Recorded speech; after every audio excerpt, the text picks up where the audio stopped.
Hi sa inyong lahat. I'm your Mommy Iza and I'm here to share something lang.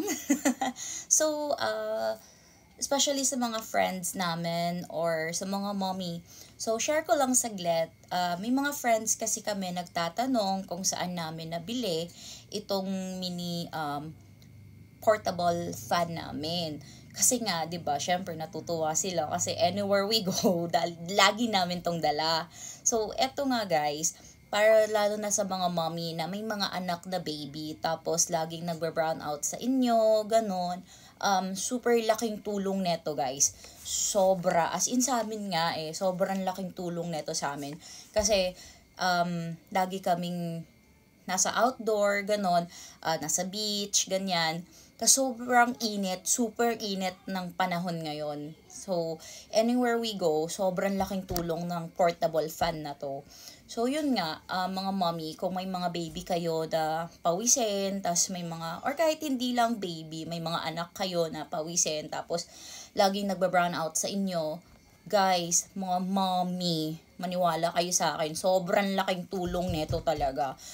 Yung anak ko, lagi siyang umiiyak kasi nga, dati, dahil mainit, ganon. Kasi minsan may time na nagba-brown out sa amin ng 12 hours, ganon.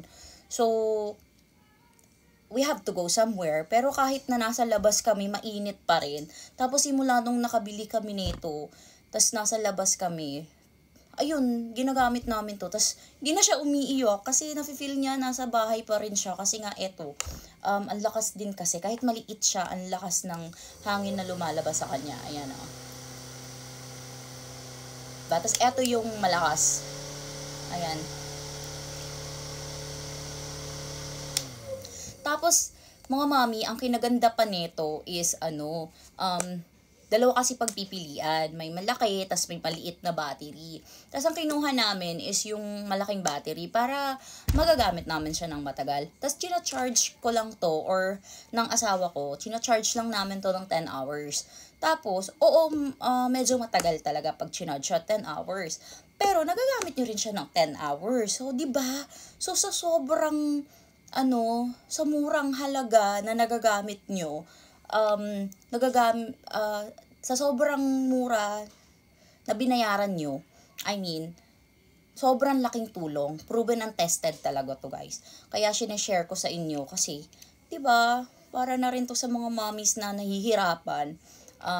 Kasi yung mga anak nila na annoyed kasi nga sobrang init. Hindi rin lang, kaya sabi ko, hindi lang sa mga mommy, pati na rin sa mga lalaki dyan na, or mga tatay, o kahit sino na naiinitan, lalong-lalo na sa panahon ngayon. Super laki ng tulong ng mini fan na to. So guys, ano pang hinihintay nyo? Mag-check out na kayo. So yun lang. Bye!